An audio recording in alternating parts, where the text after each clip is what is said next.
Agora nós vamos acompanhar juntos mais um episódio da série Retratos Pandemia 2020, que é baseado no livro organizado pelo especialista em oncologia, o doutor Luiz Alberto Silveira. Na reportagem de hoje, o Alexandre Mendonça vai mostrar para a gente os desafios de dois profissionais que batalharam duro para dar o melhor para cada paciente, um médico oncologista e um médico intensivista. Vamos ver?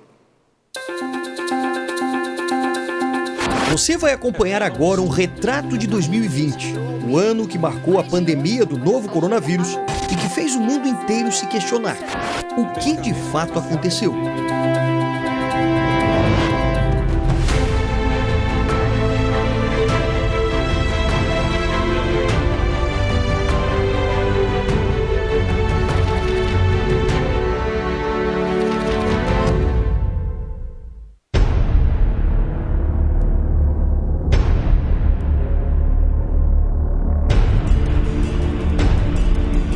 Se já é difícil conviver com o medo de se contaminar com o vírus, imagine a dificuldade dos médicos em ter que preservar a vida de pacientes já em tratamento de outras doenças, como o câncer, por exemplo.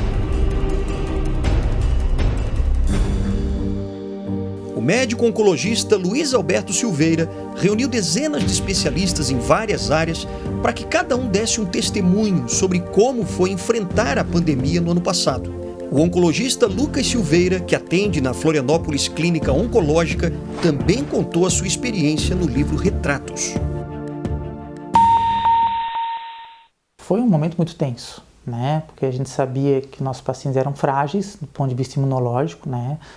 Os dados iniciais na Itália mostravam que a mortalidade para o paciente sob tratamento oncológico era maior, né? Toda semana tinha reuniões para sempre avaliar o que nós faríamos em termos de conduta. A gente se baseou inicialmente aos dados dos médicos na Itália, né, de como se comportaram e como conduziram, e logo a própria Sociedade Brasileira de Oncologia também emitiu pareceres, orientações. Então a gente foi se munindo de informações dentro dos órgãos representativos na oncologia e das experiências individuais e de grupos dos países que já tinham passado pelo momento anteriormente à pandemia.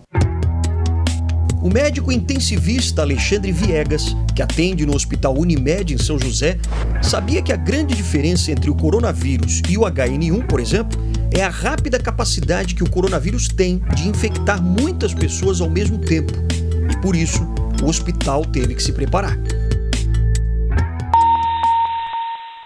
Os insumos estavam difíceis. Aqui dentro do hospital a gente saiu para poder comprar insumos e era extremamente difícil comprar material até de proteção, de EPI para funcionário, né? Então a gente não tinha uma quantidade de EPI para proteger todo mundo. Então se de repente aparece um número grande de casos, a gente teria como cuidar daqueles casos naquele momento? Com certeza não. Então a questão muito é entender o que funciona na nossa realidade também, que também nós somos um país de terceiro mundo, nível de pobreza muito alta, né? Nós não somos um país em que o governo tem condição de pagar algum valor para a pessoa ficar em casa. Então, a gente fez isso de uma maneira adequada no Brasil? Com certeza, em vários lugares, não, né? A gente acabou, talvez, restringindo muito antes do tempo que realmente fosse necessário. E durante a pandemia, o Dr. Lucas acabou se surpreendendo com seus pacientes.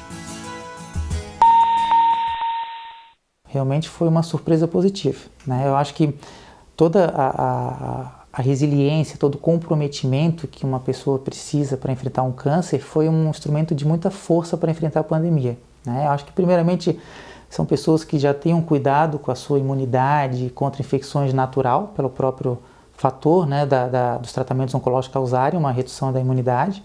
Então já estavam acostumados com algumas medidas de cuidado contra a infecção como um todo. Então eu acho que isso foi uma rotina mais fácil de adaptação para eles. Então eu fiquei muito orgulhoso e muito satisfeito de ver quão forte realmente eles são. Mesmo com uma pandemia desconhecida no início, várias entidades médicas em todo o mundo colaboraram para que as informações mais precisas sobre tratamento pudessem chegar a todos os cantos do planeta o mais rápido possível.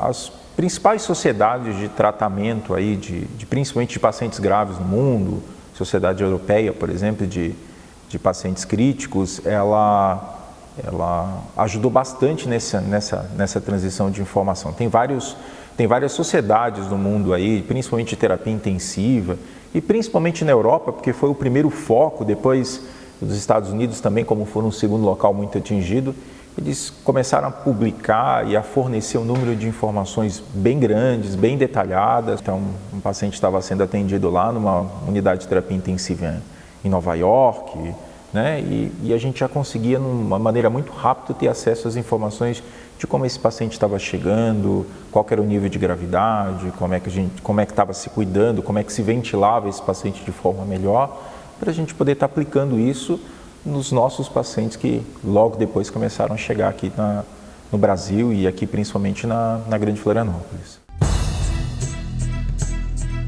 Até agora, os médicos já aprenderam bastante com a pandemia, mas o foco, na verdade, não é o vírus. Que não é uma doença exclusivamente relacionada à toxina do vírus no organismo, mas como o corpo nosso, né, do indivíduo, como o sistema imunológico daquele indivíduo vai reagir à presença do vírus. Então, a presença do vírus no organismo leva a uma ativação do nosso sistema imunológico. Então, as células do nosso sistema imunológico vão reagir para tentar destruir o vírus. E o que tem sido visto é que algumas pessoas têm um sistema imunológico muito reativo, por isso que gera tanta repercussão. Então, o sistema imunológico, quando percebe o vírus, ele pode ser ativado de forma muito intensa, moderada ou leve. Hoje não temos nenhum marcador que a gente consiga identificar, ou seja, algum exame que eu veja, essa pessoa vai reagir muito, essa vai reagir pouco, essa não vai reagir nada, né? A gente não tem nenhum exame que a gente possa planejar o perfil. Então, a observação do comportamento da doença naquele indivíduo é muito importante para a gente proteger o indivíduo, né, naquele momento. Para o Dr. Alexandre, a experiência vivida até agora com os pacientes é que resultou num importante aprendizado para o futuro. O vírus não teve o mesmo impacto na Grande Florianópolis que teve em Manaus, né? Então, a gente precisa fazer as mesmas coisas que Manaus fez aqui? Será que se Manaus fizer as mesmas coisas do que, de repente, uma cidade do interior de Santa Catarina, que teve pouco número de casos, vai funcionar lá dentro de Manaus? Então, essas coisas são muito regionais. Eu acho que aí o que vale é o aprendizado.